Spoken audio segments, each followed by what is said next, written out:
দর্শক, রাতের পরিস্থিতির খবর জানছিলাম আমরা কারফিউ চলাকালীন। এবার একটু চলে যাব গোপালগঞ্জে। এখনকার সবশেষ পরিস্থিতির খবর জানবো। সেখান থেকে যুক্ত হচ্ছেন আমাদের দুজন সহকর্মী। শুরুতে চলে যাব সুলতান মাহমুদ আরিফের কাছে। আরিফ, কেমন দেখছেন পরিস্থিতি? কারফিউ তো চলছে, মানুষজন রাস্তায় বের হচ্ছে কিনা?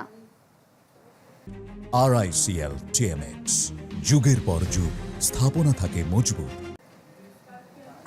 সারিকা, গতকাল যে তাণ্ডব চলছিল সেক্ষেত্রে সারা রাত ব্যাপী একটি আতঙ্ক তৈরি হয়েছিল পুরো গোপালগঞ্জ ব্যাপী, এবং আমরা দেখেছি যে মানুষজনের খুব একটা উপস্থিতি নেই। এবং আজকে সকাল থেকে, যেহেতু গতকাল রাত 8টা থেকে কারফিউ জারি ছিল, এবং আজকে সকালে আমরা এখানকার এসে এখন পর্যন্ত গতকালকে যে ধ্বংসলীলা সেগুলো আমরা একটু দেখানোর চেষ্টা করব। একটি দেখতে পাচ্ছেন যে এখন পর্যন্ত যে পোড়া চিত্র সেগুলো কিন্তু রয়েছে, এবং পাশে যে ট্রাফিক বক্সটি রয়েছে আমরা একটু দেখানোর চেষ্টা করি। আমরা দেখতে পাচ্ছেন যে এখানকার যে ট্রাফিক বক্স সেটিও কিন্তু গতকাল রাতে পুরো গতকালকে যে তাণ্ডবলীলা সেটি পুড়ে দেওয়া হয়েছে। এখন পর্যন্ত ভিতরে যে পোড়া চিহ্নগুলো রয়েছে, আমরা একটু ভিতরের দৃশ্যগুলো আমরা একটু দেখানোর চেষ্টা করছি। যে ভিতরের যে ট্রাফিক বক্স এখনও দেখা যাচ্ছে যে পুরোটা পুড়ে, গতকালকে সংঘর্ষের কারণে পুরোটা পুড়ে দেওয়া হয়েছে। এবং যে মেন সড়কটি রয়েছে, যে মেন সড়কের আমরা এখানকার দৃশ্যগুলো দেখাচ্ছি, যে গতকালকে অর্থাৎ এনসিপির যে সমাবেশের পর তাদের যে গাড়ি বহর যাওয়ার সময় এখানকার যে সড়কে যে ব্যারিকেড দেওয়া হয়েছে, এখানে বাঁশ ফেলে ইট ফেলে যে ব্যারিকেড দেওয়া হয়েছে, সে বাঁশগুলো কিন্তু এখনও রয়েছে। এবং এখান থেকে শুরু করে পুরো সড়কটিতে কয়েকটি জায়গায় স্তরে স্তরে কিন্তু এই জায়গাগুলোতে আগুন ধরিয়ে দেওয়া হয়েছে। এবং এখান থেকে শুরু করে কয়েক কিলোমিটার দূর পর্যন্ত পুরো রাস্তা জুড়ে আগুন ধরিয়ে দেওয়া হয়েছে। সেই আগুন ধরিয়ে দেওয়ার যে চিত্র সেটি এখন পর্যন্ত রয়েছে। আমরা একটু সামনে যাচ্ছি, যে পুলিশ চেকপোস্টের যে বক্সগুলো রয়েছে সেই বক্সগুলো ফেলে সড়কে যে গতকাল রাতে যে বাধা সৃষ্টি করা হয়েছে সেই দৃশ্য কিন্তু এখন পর্যন্ত রয়েছে। এবং বলা যায় যে গোপালগঞ্জে গতকালকের তাণ্ডবের পরে, সংঘর্ষের পরে যে কারফিউটি জারি করা হয়েছে গতকাল 6টা থেকে 8টা থেকে আজকে 6টা পর্যন্ত, সেই কারফিউর প্রভাব কিন্তু এখন বলা যায় যে গতকাল রাতে যেভাবে ছিল এখন দিনের বেলা ঠিক সেভাবে আমরা কারফিউর প্রভাব আমরা দেখতে পাচ্ছি না। সাধারণ মানুষজনের উপস্থিতি কিন্তু রয়েছে। সাধারণ মানুষজন এখন ধীরে ধীরে বের হচ্ছেন।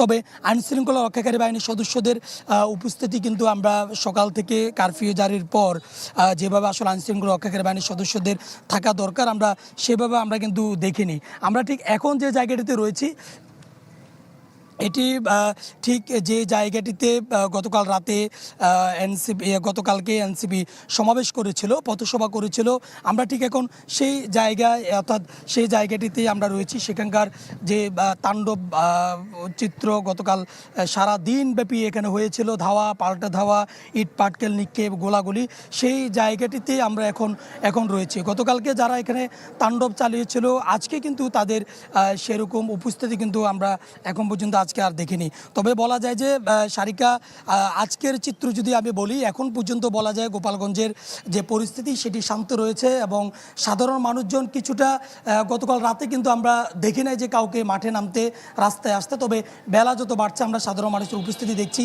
যানবাহন চলাচল কিন্তু নির্বিঘ্নে যানবাহন চলাচল করছে, এবং আইনশৃঙ্খলা রক্ষাকারী বাহিনীর সদস্যদের উপস্থিতি তেমন একটা দেখিনি।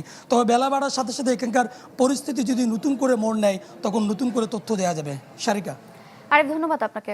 গোপালগঞ্জ থেকে যুক্ত আছেন আরেক সহকর্মী বাদল শাহ। বাদল, আপনি কোন এলাকাতে আছেন, কি পরিস্থিতি সেখানকার? আপনার পেছনে দেখতে পাচ্ছি যানবাহনের চলাচল মোটামুটি রয়েছে, জানাবেন বিস্তারিত। সারিকা, আমি এখন রয়েছি যেখানে জাতীয় নাগরিক পার্টির যে সভাটি হয়েছিল ঠিক সেই স্থানেই আমি এখন রয়েছি। কারণ এই স্থানে সভা শুরুর আগে একবার হামলার ঘটনা ঘটে, এবং এই সমাবেশ শেষ করে যখন মাদারীপুর যে বহরটি যাওয়ার সময় কিন্তু যে হামলার ঘটনা ঘটে, ঠিক এখান থেকেই কিন্তু এই হামলার ঘটনাগুলো ঘটেছিল।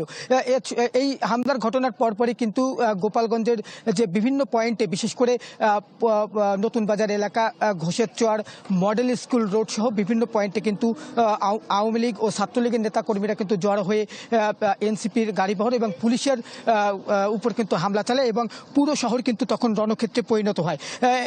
এরপরে কিন্তু আসলে 22 ঘন্টার যে কারফিউ সেটি জারি করা হয়। তবে রাতে কিন্তু সাধারণ মানুষ আতঙ্কে থাকলেও সকাল থেকে কিন্তু এই আতঙ্ক কিছুটা কেটেছে। মানুষ কিন্তু এই কারফিউ উপেক্ষা করে রাস্তাঘাটে বের হতে শুরু করেছে। তবে বিশেষ করে যারা দিনমজুর তারা কিন্তু তাদের পেটের তাগিদে তারা কিন্তু এই শহরে বের হয়েছেন এবং তারা কিন্তু যে রিক্সা বা ভ্যান চালিয়ে তাদের যে জীবন জীবিকা সেটি কিন্তু তারা নির্বাহ করতে বের হয়েছেন সকল আতঙ্ক ভুলে গিয়ে। আরেকটি বিষয় হচ্ছে যে এখন পর্যন্ত কিন্তু যে এই ঘটনায় কোনো মামলা দায়ের বা কোনো গ্রেপ্তার হয়েছে কিনা সেটি কিন্তু আমাদের এখনও কিন্তু পুলিশ প্রশাসন জানাতে পারেনি। আমরা কিছুক্ষণ আগেও কিন্তু পুলিশের সাথে এই বিষয়টি নিয়ে যোগাযোগের চেষ্টা করেছি, কিন্তু কোনোভাবেই কিন্তু পুলিশ আসলে আমাদের সাথে যোগাযোগ করছে না বা এই বিষয়ে আসলে কোনো তথ্য দিচ্ছে না। ফলে কিন্তু আমরা এই বিষয়টি নিয়ে কিন্তু সাধারণ মানুষকে আসলে বা দর্শকদের কিন্তু আমরা জানাতে পারছি না। তবে আমরা তাৎক্ষণিক যখনই এই বিষয়গুলো জানতে পারবো তখনই আমরা চ্যানেল 24-এর মাধ্যমে সবাইকে জানিয়ে দেব। এই ছিল আমার কাছে গোপালগঞ্জের সবশেষ পরিস্থিতির খবর। সারিকা। বাদল সাহা, ধন্যবাদ আপনাকে। দর্শক, কারফিউ পরিস্থিতির খবর জানাতে গোপালগঞ্জ থেকে যুক্ত হয়েছিলেন আমাদের দুজন সহকর্মী।